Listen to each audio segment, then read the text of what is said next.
Glenn Jones again, event coverage coordinator for StarCityGames.com, and I'm here with Reid Duke, our recent Legacy Open champion with Reanimator, Magic Online World champion, and today our invitational competitor. Yeah, thanks for having me.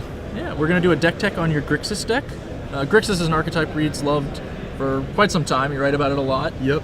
And you're playing it today. So answer-heavy control decks have become kind of popular against these Delver decks lately. We've seen 2 different Esper decks run down the Star City Opens for the past 2 weeks. And so Grixis has kind of that same model going on with a lot of the early removal. So basically, why do you like Grixis so much? I do think Solar Flare is good as well, but like you say, I've been playing Grixis the whole time. I'm really confident in it. I know my list is really good compared to Solar Flare, where I don't have as much experience. But Grixis definitely has some advantages. Obviously, the main difference between being where they have white, I have red, gives me a cheaper sweeper in Slagstorm. Pillar of Flame, really good answer to turn 1 Delver, but also really dramatically changes your matchup against Strangler Rootgeist and decks and zombies. You know, Gravecrawler or Geralt's Messenger. Undying, Yep. So those are really good cards, and then Desperate Ravings is a nice addition to / upgrade from Think Twice. Okay. One of the big differences in Grixis list compared to Esper is Esper have like the Sun Titan, Phantasmal Engine, everything. In this list, instead, you've got these card advantage through Snapcaster Mage, and you've got Pristine Talisman going long that generates a lot of momentum. So how dramatically do you think these 2 cards basically affect the matchups? Pristine Talisman is one of my favorite cards, and a lot of decks, and a lot of players just don't really know how to handle it. The reason this deck can make such good use of it compared to Solar Flare, well, Solar Flare for one has kind of a glut of 3-drops with Lingering Souls and Oblivion Ring, Forbidden Alchemy, whereas Grixis doesn't. And also, combined with Ancient Grudge and the hard removal in Doomblades, that means that if I can just take away their giant threats, little streams of like Moorland Haunt tokens or Snapcasters, Invisible Stalkers, Delvers, whatever, those aren't really a big threat for me because I can just gain the life back as fast as they're dealing me damage. Okay.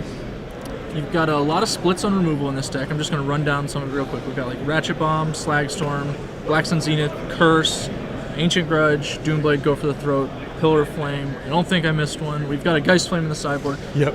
Which of these were like the ones you knew you needed? Because obviously you've had to make some room to get all of them in. So what was the priority? I knew I needed Slagstorm. Really nice, efficient sweeper. Answers Geist of St. Traft, but more importantly, the hot new card seems to be Blade Splicer, which would be a huge problem for traditional blue-black. Makes Liliana really bad, makes Whip Flare really bad, but Slagstorm just answers it, no questions asked. Pillar of Flame, as I mentioned, against the Undying creatures, and Doomblade's becoming really good because Angel's gaining popularity, and even bigger stuff like Consecrated Sphinx and Gideon. But really, it's all about having the mix because, as you mentioned, Snapcaster gives me additional copies of both, and just the flexibility to adapt to whatever my opponent's trying to do. Excellent. So we decided to go with Grave Titan in our deck as the Fat Ape choice. Why do you like Grave Titan versus the plethora of other options? Grave Titan, it's just no setup, always good, no matter what. It doesn't matter if they have Vapor Snag, doesn't matter if they have Zealous Conscripts. Doesn't matter if they have Go for the Throat, you're always going to get value out of it. Anytime it can resolve, it's guaranteed to be really good. Some people would argue that it's bad to have imaged, but I have a lot of ways to handle a Grave Titan, and even if they copy it, at minimum it's going to buy me a ton of time. And with such a strong late game, that's all I need sometimes. So among our little oddities, we've mentioned the Ancient Grudge. Why do you feel so strongly about the Bullet Ancient Grudge, I guess? Almost every deck in the format leans pretty heavily on artifacts, whether it be equipment, whether it be a control deck with Pristine Talisman and Ratchet Bomb. Just basically it's rarely dead. Wolf Run, it kills Inkmoth Nexus and Sphere of the Suns. So it's a card, as the game goes long, you get a lot of value out of it. It kills permanents that the rest of my deck can't handle, and it's just brutal card advantage.